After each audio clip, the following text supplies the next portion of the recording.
Electric dipole. Electric dipole is form, it is basically system of two equal and opposite charges. अगर एक equal and opposite charges मिलते हैं तो dipole form होता है. System of two equal and opposite charge.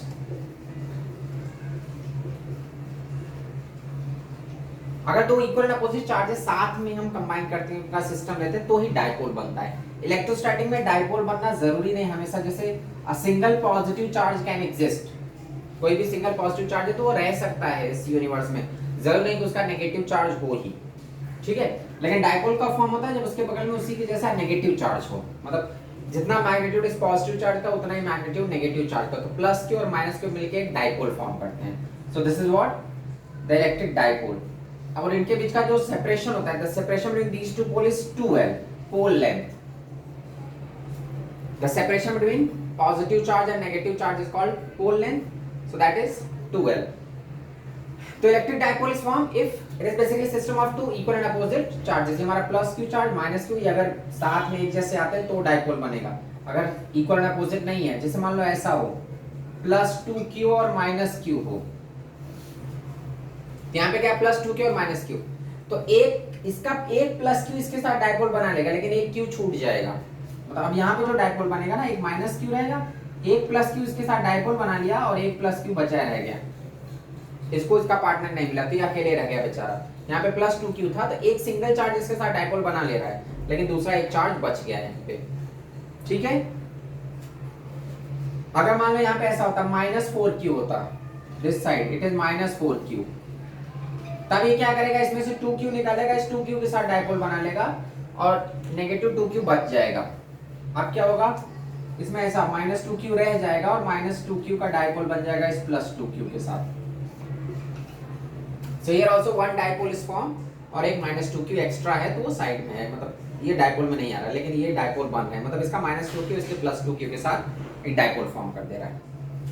So dipole, electric dipole is what basically system of two equal and opposite charges. The separation between these two charges is what 2L.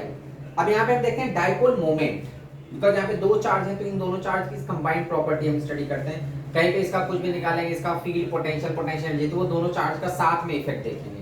तो उसी को हम बोलते हैं dipole moment, electric dipole moment. Electric dipole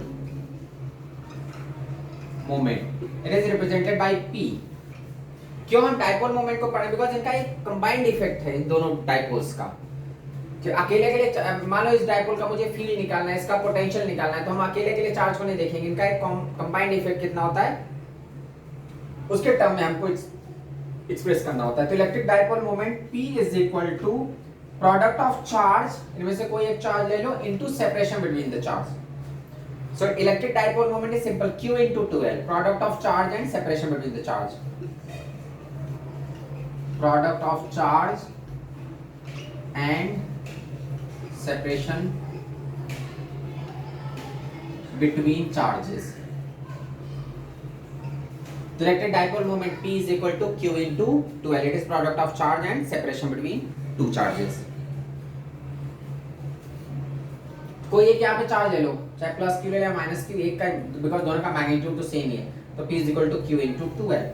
and its direction, इसका जो direction होता है, it is a vector quantity, it is a vector quantity. ये एक वेक्टर क्वांटिटी है जिसका डायरेक्शन होता है नेगेटिव से पॉजिटिव की तरफ. स्टूडेंट को सबसे ज्यादा कंफ्यूजन होता है, वो हमेशा सोचते हैं जैसे इलेक्ट्रिक लाइंस हैं, इलेक्ट्रिक लाइंस तो पॉजिटिव टू नेगेटिव जाती हैं, तो सब क्या लगता है कि उसी डायरेक्शन में डाइपोल मोमेंट भी होगा. डाइपोल मोमेंट का डायरेक्शन उल्टा रहता है, वो अपोजिट रहता है, negative charge to positive charge. Its direction is from negative charge to, it is a vector quantity, its direction is from, its direction is from negative to positive charge. इसका जो direction होता है वो negative to positive charge होता है. तो electric dipole moment it is product of charge into the separation between charges and its direction is from -Q to +Q. क्यों हम डाइपोल मोमेंट पे जा रहे हैं, बिकॉज इसका जो भी प्रॉपर्टीज डाइपोल के बारे में जो भी हम स्टडी करेंगे इन terms of dipole moment study करते हैं. जैसे चार्ज का हम निकालते थे ना, फोर्स फील्ड पोटेंशियल पोटेंशियल, तो वो इन टर्म्स ऑफ चार्ज एक्सप्रेस करते थे। यहाँ पे हम इसका जो भी कैलकुलेट करेंगे, इसका फोर्स, इसका फील्ड, इसका पोटेंशियल एनर्जी, सारी चीजें हम in terms of P express करने वाले हैं। मतलब पी में दोनों का एक कॉमन इफेक्ट है। P is equal to what, Q into 2L, the product of charge into separation between the charges. तो डायपोल के बारे में जो भी पढ़ते हैं हम डायपोल मोमेंट के टर्म में पढ़ते हैं, चार्ज के टर्म में नहीं। इसलिए यहाँ पे हमारा dipole moment is what, Q into 2L। अब if there are more than one dipoles, अगर एक ही जगह एक से ज्यादा डायपोल्स हैं, हम उनका नेट डायपोल मोमेंट कैसे निकालेंगे?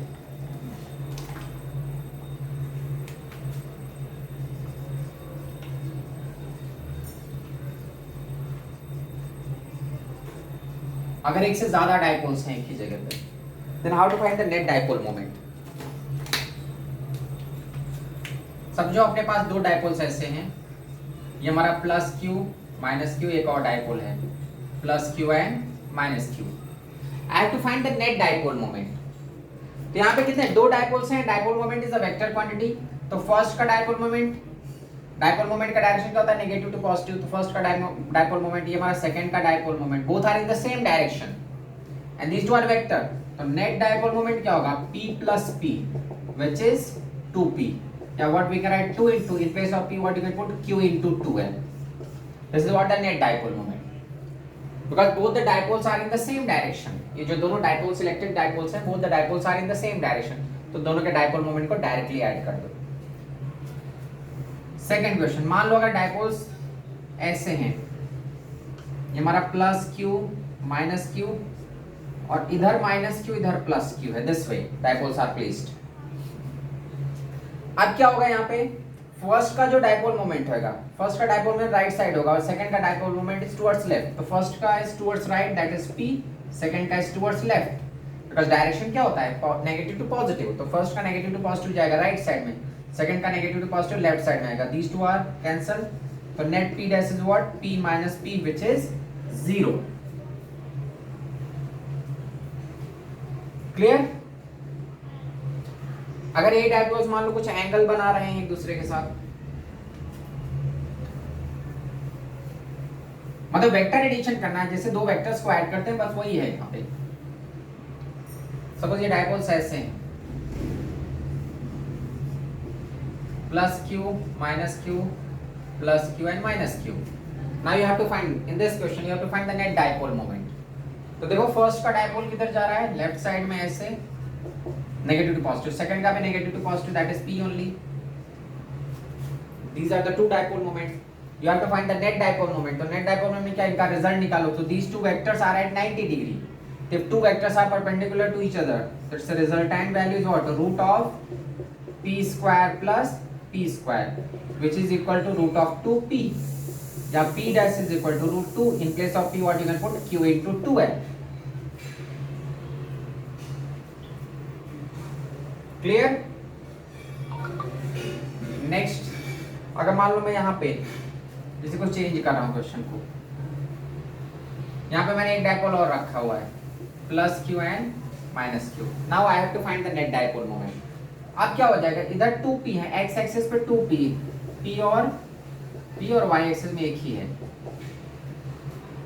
तो x एक्सिस में जो हमारा नेट डायपोल मोमेंट है वो 2p है और y का p है। तो net dipole moment p dash is root of 4p square plus p square, that is root of 5p, या root of 5p is equal to what, q into 2l।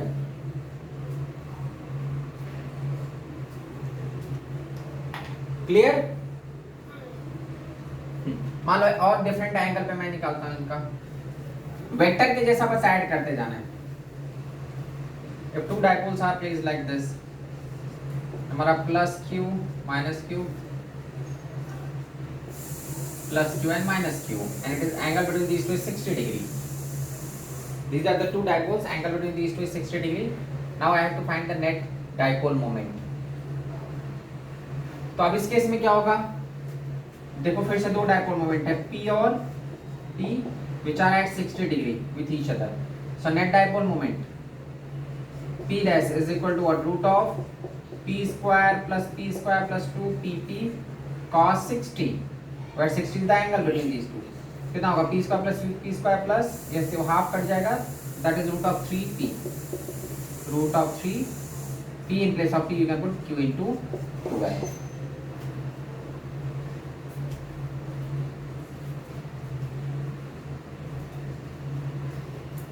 Clear? if number of dipoles are given तो हम उनका net dipole moment निकाल सकते हैं। Charges की value मान लो अगर चेंज कर देता है वो, सपोज चार्जेस अलग अलग हैं,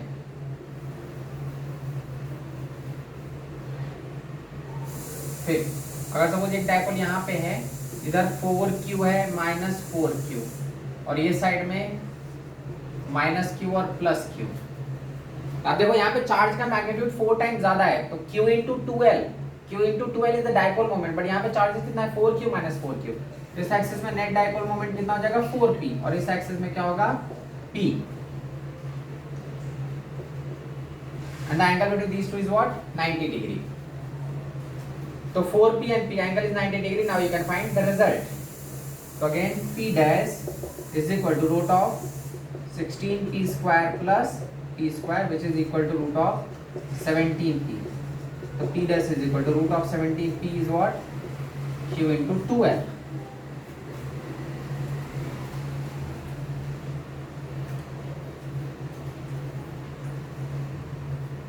क्लियर यहाँ तक? ओके अब नेक्स्ट हम फाइंड करेंगे कि अगर इस डाइपोल को दूसरे डाइपोल के हम दूसरे इलेक्ट्रिक फील्ड में रखते हैं तो what torque is develop, torque acting on an electric dipole.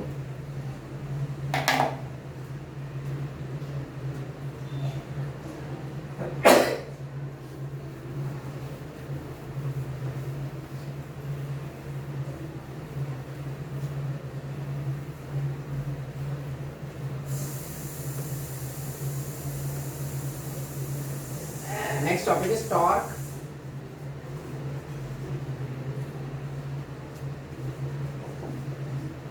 Acting on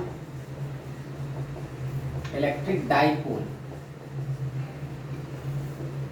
So if a dipole is placed in an external electric field, मान लो यहाँ पे हमारे पास एक external electric field है, अब डाइपोल हवा में रहेगा तो उस पर कोई टॉर्क नहीं लगेगा, बिकॉज डाइपोल हवा में रहता है तो खुद से खुद को फोर्स नहीं करता, तो जब तक फोर्स नहीं होगा टॉर्क डेवलप नहीं होता, इसलिए हम इसको एक्सटर्नल फील्ड में रख रहे हैं। This dipole is placed in an external electric field. अब सपोज मैंने डाइपोल कैसे रख दिया plus Q and minus q, so ये एक्सटर्नल फील्ड क्या करेगा, पॉजिटिव चार्ज को अपनी तरफ फोर्स करता है, positive charge is forced in the direction of field and negative charge is forced against the field, तो इसमें फील्ड फोर्स बाहर की तरफ लगेगा, दैट इज क्यू और इस पे इस साइड में QE and these two are going to cancel each other, ये दोनों एक दूसरे को कैंसिल कर देंगे, तो नेट फोर्स जीरो है और टॉर्क भी डेवलप नहीं हो रहा है, इसके पास रोटेट करने की भी टेंडेंसी नहीं है। यहाँ पे क्या है, नेट फोर्स इज जीरो और नेट टॉर्क भी क्या है जीरो, बिकॉज इन फोर्सेस के बीच में कोई परपेंडिकुलर सेपरेशन है ही नहीं, both the forces are acting on the same point. तो टॉर्क के लिए क्या होता है, force into perpendicular separation between the forces, तो यहाँ पे तो कोई टॉर्क नहीं आ रहा है बिकॉज फोर्सेस एक ही पॉइंट पे एक्ट कर रहे हैं, एक ही लाइन पे, so there is no perpendicular separation between these two forces, so that's why torque, net torque is zero। तो जब डाइपोल को हमने एक पैरेलल रखा है, इन द डायरेक्शन ऑफ फील्ड रखा है, तो इसमें नेट फोर्स भी जीरो है और नेट टॉर्क भी जीरो है। अब चलो इसको थोड़ा सा रोटेट करते हैं, इसके एंगल को चेंज करते हैं। अगर मैं इसको ऐसा रोटेट करके रखता हूँ, it is making some angle theta, here it is plus q and here it is minus q, it is making some angle theta। So now in this case what will happen, again positive charge is always forced in the direction of field and negative charge is forced against the field। this positive charge पे field के direction में force लगेगा, that is QE, negative charge पे उसके against लगेगा QE। so हमारा QE और QE, these two forces are acting। अब इस केस में net force is again zero, because जितना पॉजिटिव फोर्स एक्स एक्सिस में फोर्स है उतना ही नेगेटिव एक्स एक्सिस में, तो इस जो ये जो डाइपोल है इस पे नेट फोर्स तो अभी भी जीरो है, लेकिन टॉर्क जीरो नहीं होगा बिकॉज यहाँ पे टर्निंग टेंडेंसी, रोटेटिंग टेंडेंसी आ जाएगा ना, ये जो फोर्स है वो टर्निंग इफेक्ट प्रोवाइड करेगा। इन दोनों फोर्सेस के बीच में एक गैप है, ये जो दोनों फोर्सेस लग रहे हैं ना इनके बीच में एक सेपरेशन है, there is a separation, perpendicular separation between these two forces, so because of that perpendicular separation a torque is developed. तो ये डाइपोल कहीं जाएगा नहीं लेकिन एक जगह रोटेट करेगा because of the resultant torque. ये आगे क्यों नहीं जा रहा है, बिकॉज इस पे नेट फोर्स जीरो है, जितना पॉजिटिव फोर्स है उतना ही नेगेटिव फोर्स, ये कहीं जाने वाला नहीं, डिस्प्लेस नहीं होगा, बिकॉज फोर्स नेट फोर्स होता है तो वो डिस्प्लेस हो सकता है, तो यहाँ पे डिस्प्लेस तो नहीं होगा but it can rotate, it can rotate because of resultant torque, और टॉर्क क्या होगा, फोर्स इनटू परपेंडिकुलर सेपरेशन।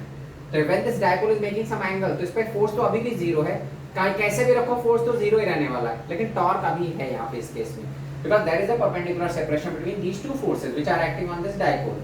तब हम टॉर्क निकालने वाले हैं, basically torque acting on electric dipole. Dipole पे फोर्स हमेशा जीरो ही रहता है, टॉर्क यहाँ पे हम निकाल रहे हैं। So torque is equal to force into perpendicular separation between forces. Torque is equal to force into perpendicular separation between two forces. So torque is equal to force. Force कितना लग रहा है F into the perpendicular separation. Perpendicular separation is this value. ये जो मैंने dotted line बनाया है. That is what the perpendicular separation. This part. This part I have to find. तो ये हम कैसे निकाल सकते हैं, ये जो हमारा है वो 2l लेंथ का है, the length of this dipole, ये जो डायपोल का पोल लेंथ है दैट इज 2l, और इसी का ये अपोजिट साइड है, ये जो हमको परपेंडिकुलर सेपरेशन चाहिए, ठीक है, this is what the perpendicular separation between two forces, so this value we have to put. अब ये कितना होगा, इसी 2l का अपोजिट साइड, तो 2l का अपोजिट साइड क्या हो जाएगा, 2l sin theta, so 2l sin theta, so torque is equal to F into 2l sin theta. F is what, force, electrostatic force, that is QE, तो Q into E into 2L sin theta, बस इसी को simplify कर लो, तो torque is equal to इस Q और 2L को, मैंने जैसा बताया पहले कि डायपोल के बारे में जो भी हम एक्सप्रेशन डिराइव करते हैं वो इन टर्म्स ऑफ डायपोल मोमेंट, तो यहाँ पे देखो Q into 2L को साथ में लिख सकते हैं, सो Q into 2L is what, electric dipole moment, that is P, ये Q 2L साथ में P दे देगा, इधर लिख दो Q into 2L into E sin theta. Now this Q into 2L, Q into 2L is what, electric dipole moment P. So torque हमारा कितना हो गया, PE sin theta. तो जो टॉर्क का एक्सप्रेशन आ रहा है that is PE sin theta. P is a vector quantity, E is a vector quantity. इसको हम P cross E भी लिख सकते हैं, cross product of dipole moment and electric field. तो देखो दो वेक्टर का क्रॉस प्रोडक्ट क्या होता है, P डॉट Q क्या, P क्रॉस Q क्या होता है, PQ sin theta। तो here you can take the cross product. अब क्रॉस प्रोडक्ट का जो रिजल्ट आता है, resultant of cross product is also a vector quantity, इसलिए क्रॉस प्रोडक्ट को हम वेक्टर प्रोडक्ट बोलते हैं। तो दो वेक्टर को अगर हम क्रॉस से मल्टीप्लाई करते हैं, ठीक है, यहाँ पे P क्रॉस Q क्या आ रहा है, torque, and torque is a vector quantity.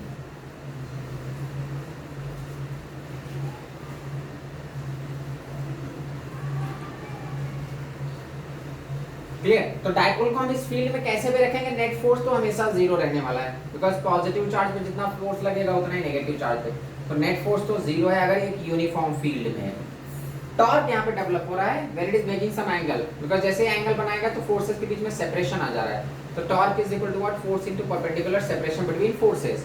So torque is equal to F into 2L sin theta, या torque is equal to F is what, electrostatic force acting on this charge, that is QE, तो QE into 2L sin theta, या torque is equal to Q into 2L into E sin theta। अब एक Q into 2L को हम क्या लिख सकते हैं, P electric dipole moment into E into sin theta, और दो वेक्टर के साथ अगर हमारा sin theta मतलब क्रॉस प्रोडक्ट है दोनों का, तो what we can write, P cross E is equal to PE sin theta। अब देख लो अगर थीटा जीरो होगा तो this dipole is placed like this, if theta is zero तो साइन जीरो इज जीरो, तो टॉर्क भी जीरो हो जाएगा। अगर मैं डिफरेंट एंगल के लिए पुट करता हूं यहाँ पे, first case if theta is zero means what, dipole is in the direction of field, जिधर फील्ड है वैसे डायपोल रखा हुआ है, plus Q and minus q, तो if it is making 0 degree, अगर थीटा जीरो है, theta zero means torque is what, PE sin 0 which is equal to 0। Second, if theta is pi by 2, 90 degree, if the dipole is placed perpendicular to the field, ये हमारा field है, इसके perpendicular इस dipole को रखा हुआ है, plus Q and minus q. So in this case क्या होगा, अभी एंगल कितना बना है, 90 डिग्री, तो torque is equal to what, PE sin 90 which is equal to P। ये मैक्सिमम टॉर्क डेवलप हो रहा है when the dipole is making 90 degree, तो यहाँ पे मैक्सिमम टॉर्क है PE sin 90, because sin 90 की वैल्यू इज मैक्स। हाँ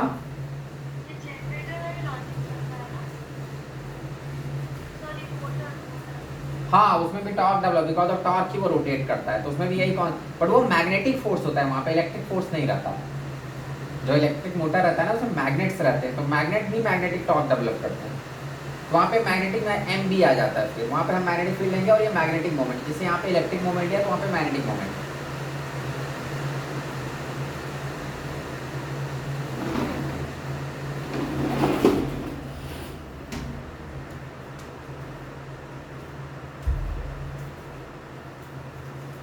clear? So torque is the maximum when it is placed perpendicular to the field. अब अलग अलग एंगल पे होगा तो different different torque we can calculate.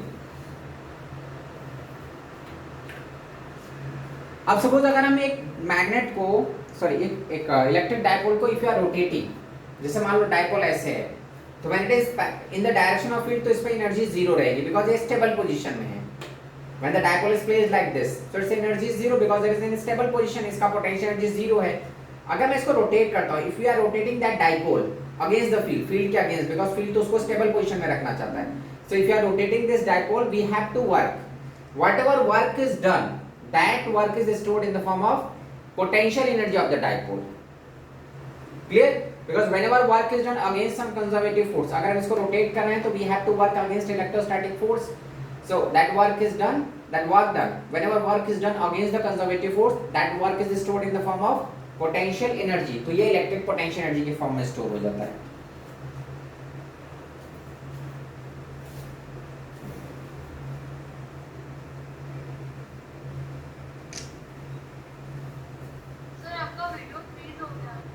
हाँ वो मैंने वो किया ना।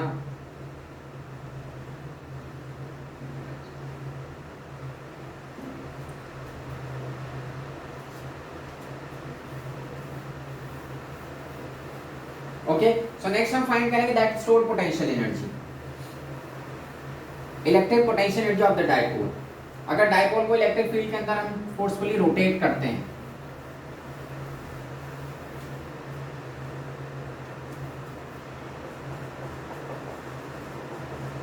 पोटेंशियल एनर्जी ऑफ डायपोल, तो सपोज अगर हम किसी डायपोल को रोटेट करते हैं, हमारा that dipole is placed in a uniform electric field, is what the electric, this is the dipole, initially it is making some angle θ1, पहले स्टार्टिंग में the dipole is making θ1 angle with the field, हमने इसको θ1 से rotate किया, इसको rotate किया because electric field की आप क्या चाहेगा, इलेक्ट्रिक फील्ड इसको स्टेबल करना चाहता है, जीरो क्लॉकवाइज घुमा के रोक देना चाहेगा बिकॉज ऑफ इलेक्ट्रोस्टैटिक फोर्स या इलेक्ट्रोस्टैटिक टॉर्क, ये स्टेबल पोजीशन में आके रुकेगा, तो इसकी टेंडेंसी है क्लॉकवाइज रोटेट करने की, स्टेबल करने की, बट मैं इसको एंटी क्लॉकवाइज घुमा रहा हूं। तो when you are rotating it against its nature या when we are rotating it against electrostatic torque, electrostatic torque किधर घुमाना चाहता है, क्लॉकवाइज, क्लॉकवाइज करके स्टेबल कर देगा, स्टेबल कर देगा मतलब उसकी पोटेंशियल एनर्जी खत्म, लेकिन हम उसके अगेंस्ट ले जा रहे हैं इसको। So whenever work is done against some conservative force, that work is stored in the form of potential energy. तो हम यहाँ पे वही कर रहे हैं जिसका नेचर है, नेचर क्या है, स्टेबल होके पोटेंशियल एनर्जी जीरो कर दे, लेकिन हम उसके अगेंस्ट ले जा रहे हैं। हमने इसको घुमा दिया θ2 तक, मतलब इनिशियली ये θ1 एंगल बना रहा था, हमने इसको θ2 पे ले गए, हमारा plus q minus q, here also plus q and minus q। तो यहाँ पे हम वर्क कर रहे हैं, work is done against variable torque, यहाँ पे जो टॉर्क एक्ट कर रहा है ना उसके अगेंस्ट वर्क कर रहे हैं। तो potential energy is basically work done against variable torque.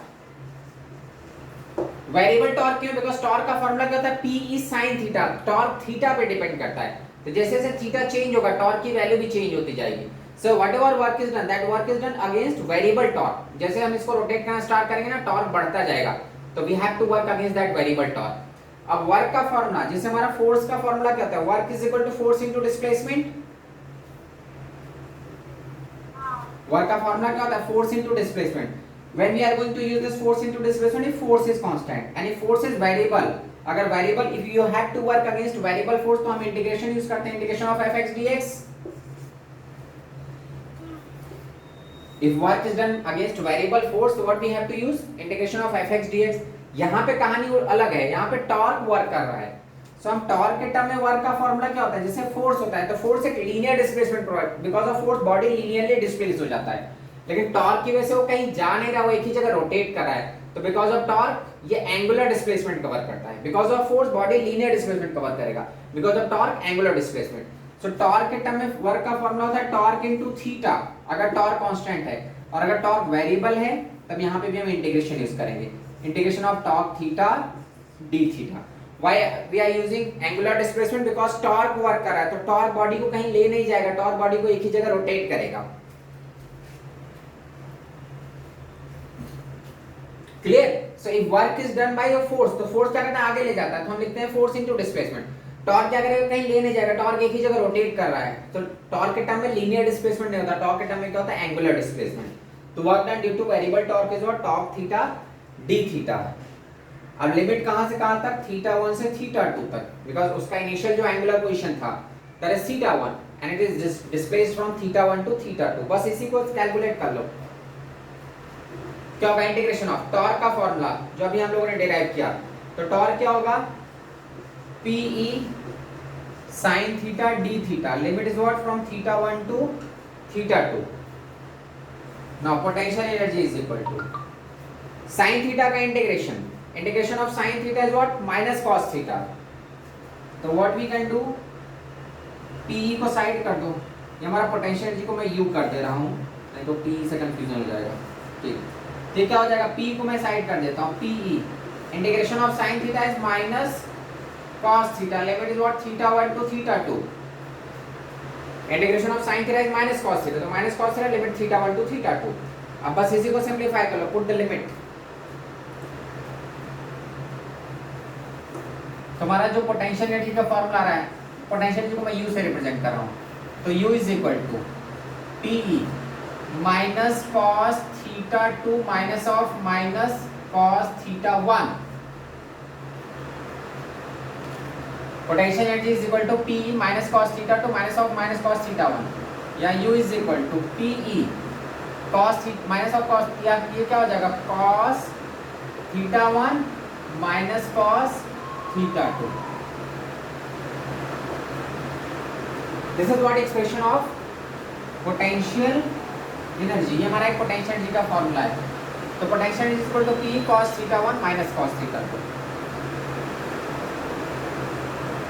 Clear? तो इनिशियल एंगल हमारा कितना बना था, थीटा 1, थीटा 1 से रोटेट किया थीटा 2 में, तो कितना, whatever work is done, it's potential equal to P cos theta 1 minus cos theta 2। अगर मान लो हम उसको 0 से रोटेट करते हैं, अगर ऐसा क्वेश्चन दिया हुआ है कि इनिशियली वो 0 बना रहा था, अभी वो 90 बना रहा है, the dipole is rotated bye 90 degree. Theta 1 यहाँ पे क्या था, 0, और थीटा 2 कितना है, 90। So when the dipole is rotated from 0 के पोजीशन से 90 के पोजीशन पे, तो what amount of work is done, what amount of work is done, जो वर्क होगा वही पोटेंशियल एनर्जी के फॉर्म में स्टोर होगा। तो here potential energy is what, PE cos 0 minus cos 90, cos 90 0 होता है, तो यहाँ पे हमारा क्या होगा, कितना पोटेंशियल एनर्जी स्टोर करेगा, PE। तो अगर डायपोल ऐसा परपेंडिकुलरली प्लेस्ड है तो उसमें कितना पोटेंशियल एनर्जी स्टोर रहता है, PE।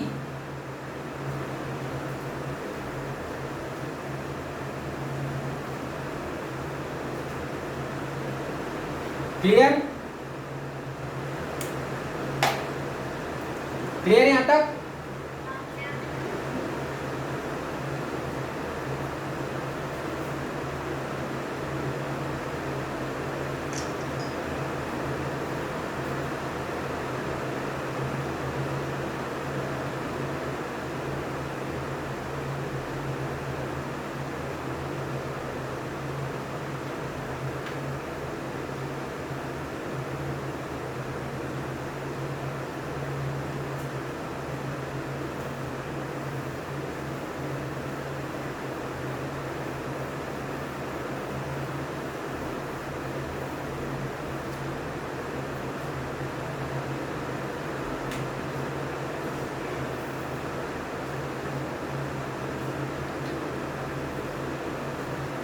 चलो अब नेक्स्ट क्वेश्चन देखते हैं।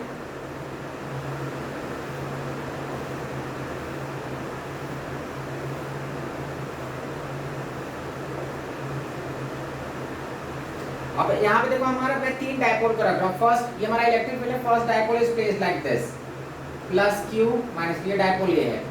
दूसरा डायपोल ऐसा है, that plus Q minus q, that is B. Third dipole is like this which is making 60 degree, plus q and minus q, that is dipole C. Three dipoles are there. तीनों का potential energy बताना है अपने को, potential energy of A, potential energy of B और potential energy of C. तो देखो potential energy of ए क्या होगा, ए का जो पोजीशन है थीटा 1 0 थीटा 2 दोनों जीरो पे ही है वो, तो इसका पोटेंशियल एनर्जी क्या होगा, PE cos 0 minus cos 0 which is 0। मतलब इस डायपोल ए के पास कोई पोटेंशियल एनर्जी नहीं है, वो एकदम स्टेबल पोजीशन पे है, मिनिमम पोटेंशियल एनर्जी पे। बी का निकालते हैं, पोटेंशियल एनर्जी ऑफ बी। तो बी अभी समझो ये 0 से 90 रोटेट किया गया है, तो इसमें कितनी पोटेंशियल एनर्जी स्टोर है, PE cos 0 minus cos 90, तो ये कितना है PE, that is the potential energy of the second dipole. Third dipole का देखो, third dipole is making 60 degree, मतलब पहले वो 0 बना रहा होगा, 0 से उसको 60 घुमाया हुआ है। तो potential energy of the third dipole is what, PE cos 0 minus cos 60, तो 1 minus 1/2, that is PE/2। so potential energy of this dipole is what, PE/2। इन तीनों में सबसे ज्यादा इसके पास पोटेंशियल एनर्जी। क्लियर? चलो एक और क्वेश्चन देख लेते हैं इसमें।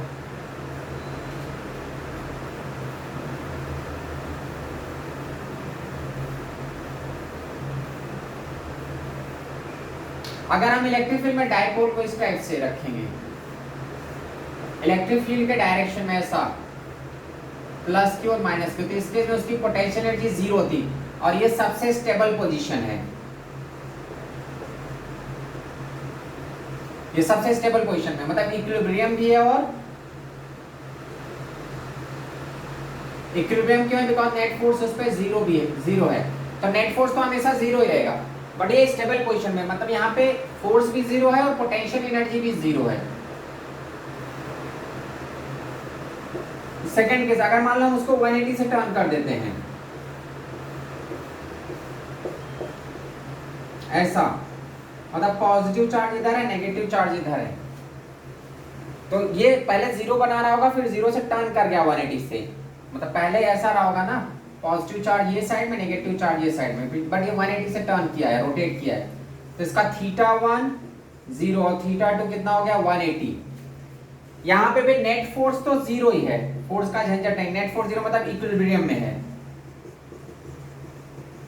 इक्विलिब्रियम में ये भी है, लेकिन इसका पोटेंशियल एनर्जी 0 नहीं होगा। देखो अगर इसका हम पोटेंशियल एनर्जी निकालेंगे तो क्या होगा, PE cos 0 minus of cos 180, तो कितना हो जाएगा -1, तो ये आ जाएगा 2PE, मतलब ये मैक्सिमम पोटेंशियल एनर्जी है, ये मोस्ट अनस्टेबल स्टेट है, इस पॉइंट पे सबसे ज्यादा अनस्टेबिलिटी है, फोर्स अभी भी 0 है इस पे, यहाँ पे भी नेट फोर्स 0, यहाँ पे भी नेट फोर्स 0, लेकिन यहाँ पे फोर्स 0 होने के साथ साथ पोटेंशियल एनर्जी भी 0 था, तो ये स्टेबल पोजीशन था। यहाँ पे भी इक्विलिब्रियम में है, because net force acting on this dipole is 0, तो